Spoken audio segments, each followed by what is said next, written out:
World War II started in Asia, the Philippines was administered by the United States Commonwealth Government, which began in 1935 and was intended to prepare the country for full independence by 1946.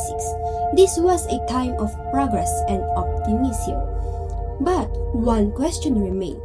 Was the Philippines truly ready for what was coming? This was a time of hope, progress, and cooperation between Filipinos and Americans. President Manuel L. Quezon led the administration.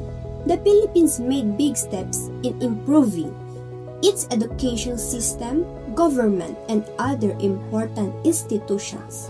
The people looked forward to self-rule and freedom, believing that independence was only a matter of time. However, while the Philippines advanced politically and socially, it remained highly dependent on the United States for defense and security. The U.S. maintained military installations such as Clark Airfield in Pampanga and Subic Naval Base in Zambales, which served as strategic outposts in the Pacific. These bases represented American dominance and security in the area, but they also demonstrated the Philippines' lack of military independence.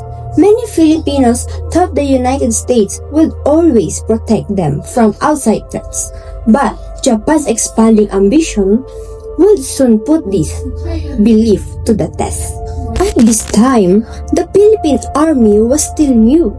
Many of its soldiers were brave but not yet experienced, and they did not have enough weapons, training, or supplies for modern warfare. The small number of U.S. troops in the Philippines, mostly from the 31st Infantry Regiment and air units, was not enough to protect the country from big attacks. Meanwhile, Japan was rapidly expanding its empire across Asia. It had already invaded Manchuria in 1931 and launched an entire war against China in 1937. By the late 1930s, Japan wanted to dominate the Asia-Pacific region and secure natural resources such as oil, rubber, and minerals. The Philippines, with its strategic location and close ties to the United States, was seen as a vital target for Japan to control the seas across the Pacific. Japanese aggression in Southeast Asia alarmed the Western powers, but the US and the Philippines underestimated how soon war would reach their shores. In response to the growing threat in Asia, General Douglas MacArthur, former U.S. Army Chief of Staff, was appointed in July 1941 as commander of the United States Army Forces in the Far East. His mission was to strengthen the Philippines' defense by training Filipino soldiers and organizing the Commonwealth Army into a disciplined force. However, the Army lacked air and naval support, as well as essential supplies such as tanks, ammunition, and modern aircraft. Although the U.S. promised reinforcements, most did not arrive before Japan's invasion in December 1941. Even with these problems, MacArthur's leadership inspired unity and love for the country among Filipinos, who began to see themselves as true defenders of their homeland. Despite these improvements, serious limitations persisted. By the end of 1941, the threat of war could no longer be denied.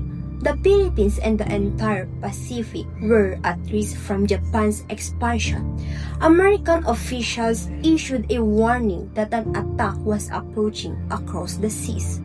As tensions increased, the question of whether or not the Philippines would be involved in a conflict shifted to one of when.